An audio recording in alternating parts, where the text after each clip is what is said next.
What's up, everyone? Welcome back to another review. And this time we're taking a look at Dark City, directed by Alex Proyas.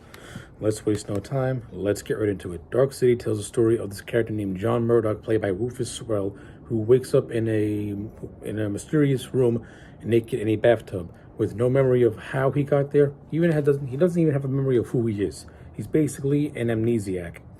As the film progresses, he finds himself being chased down by the police for a string of mysterious murders that have been taking place, and he's also being chased down by this mysterious group known as the Strangers.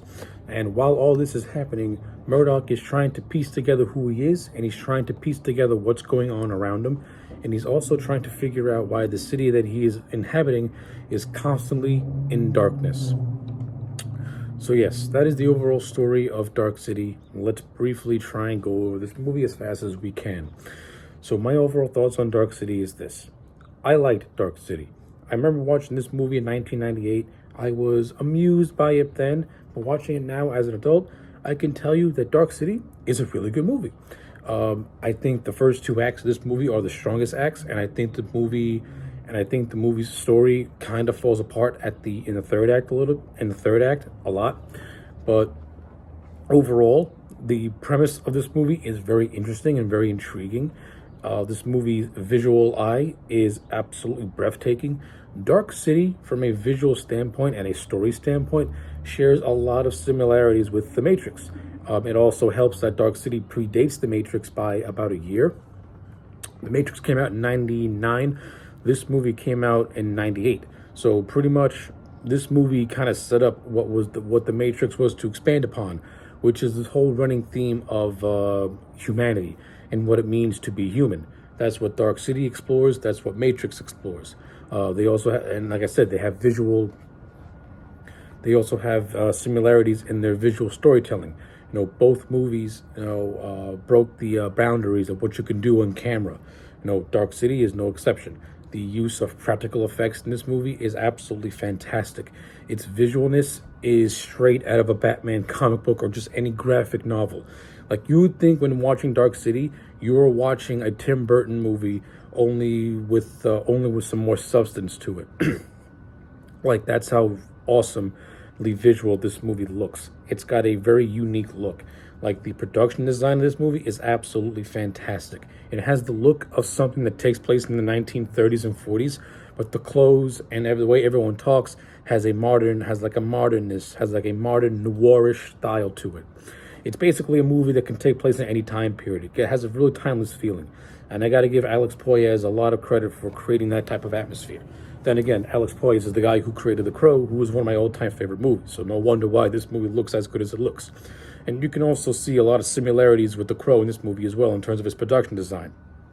It has that very neo-noirish gothic look to it, which makes it really stand out from a visual standpoint. This movie boasts a very, very good cast. I liked the cast all throughout this movie. Rufus Sewell, who plays the lead character, John Murdoch, I thought did a really good job at carrying this movie. And I like how he's pretty much a blank slate, and we find out what's going on at the same time that he's finding out what's going on. So that way, we're never one step ahead of Murdoch. And I like how this movie just starts off right from the get-go with the mystery. Like, this movie doesn't take 20 minutes of setup to find out what's going on. Within the first 5 minutes, we pretty much find out we're pretty much learning what's happening as Murdoch is learning what's happening, which I like that and I appreciate that because it puts us in the perspective of our lead character and we're never one step ahead of him, which is always a good thing when you're making a movie like this where you have to unlock a mystery. And I thought Rufus Sewell did an overall decent job at carrying this movie. I thought he was really good. He's backed by a really good supporting cast that includes Kiefer Sutherland, who plays a police inspector who is investigating a series of murders that have been going on around the city. Near the end of the movie, he teams up with the John Murdoch character and Murdoch's girlfriend, Emma, and they try to unravel this mystery. I'm sorry, not Kiefer Sutherland. William Hurt, who plays the police inspector. Kiefer Sutherland plays this doctor named Schreibler, who is working with the Strangers with their strangers, this little crazy science experiment as trying to find out what about the human life, and they do that by changing every midnight. Pretty much, they have this thing called the tuning, where where the clock strikes midnight, everybody falls asleep, and then the strangers, they toy with everybody, kind of rearranging their lives and rearranging the way the way their lives are, kind of like this twisted sick science experiment, which is very interesting and very intriguing. And Keith Sutherland, I thought, as the Doctor, did a really good job. No, he's mostly there for exposition, but he has these little character quirks and little character moments that make his character really stand out, and I enjoyed that, and I like that. Now back to William Hurt, who plays the inspector. I liked William Hurt in this movie as the police inspector. I like how he finds out what's going on at the same time we're going on as well. Though he has hints of having safe suspicions here and there as well. And I just thought William Hurt overall did a really solid job. And Jennifer Connelly, who plays the girlfriend Emma, I thought she was fine in this role as well.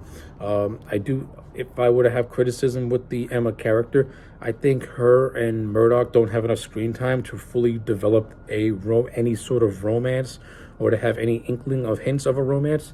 We're told through dialogue exchanges and some facts and some flashbacks about John and Emma's relationship, but I don't really think we get enough screen time with them, just at all, in the present moment, until you get to like maybe the midway point of the movie where they finally reunite. And to the credit of Swell and Connolly, they do their best to try and make you care about these characters as a couple. I just think we could have had more screen time with them. That's just my thoughts personally. And the actors who played the strangers, who are these alien beings, who are pretty much trying to do this science experiment about the human race, I thought they were good. With the standout being Richard O'Brien as Mr. Hand. I thought Richard O'Brien as Mr. Hand was absolutely just skin-crawlingly creepy in this movie.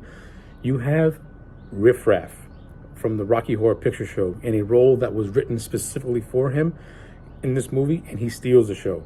He basically plays his character Riff Raff from Rocky Horror as if what would happen if Riff Raff became a murdering psychopath and just devoid of any and all humanity.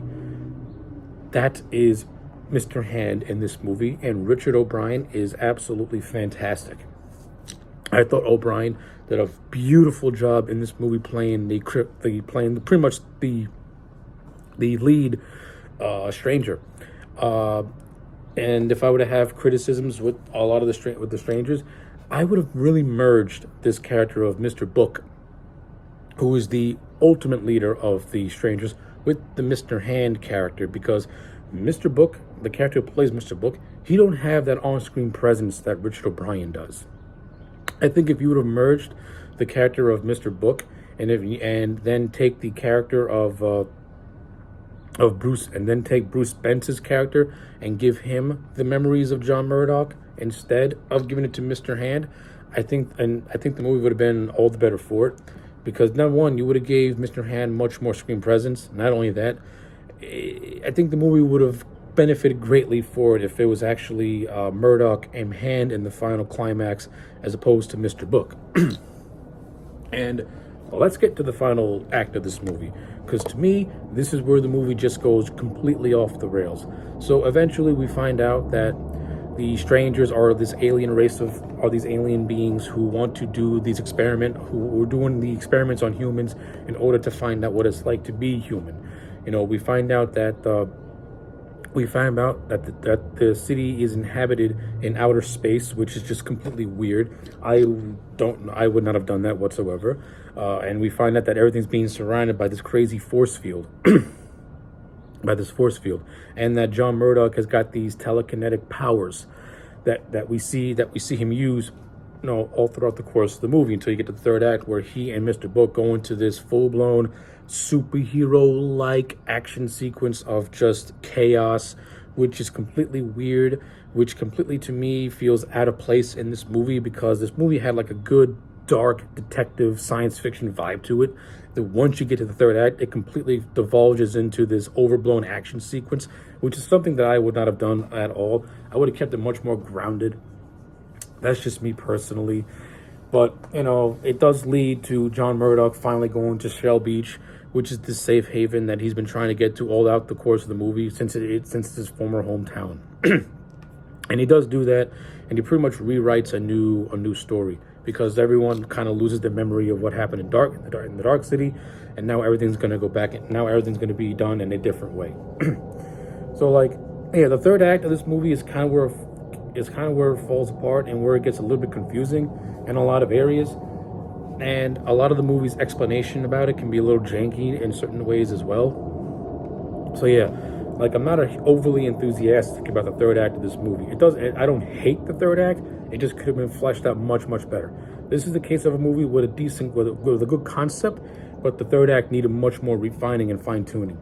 But as an overall movie, I do recommend Dark City. I enjoyed it a lot. I give it a solid 8 out of 10. Those are my thoughts. Let me know yours in the comments section down below. Like the video and subscribe, and I'll check you back next time for more.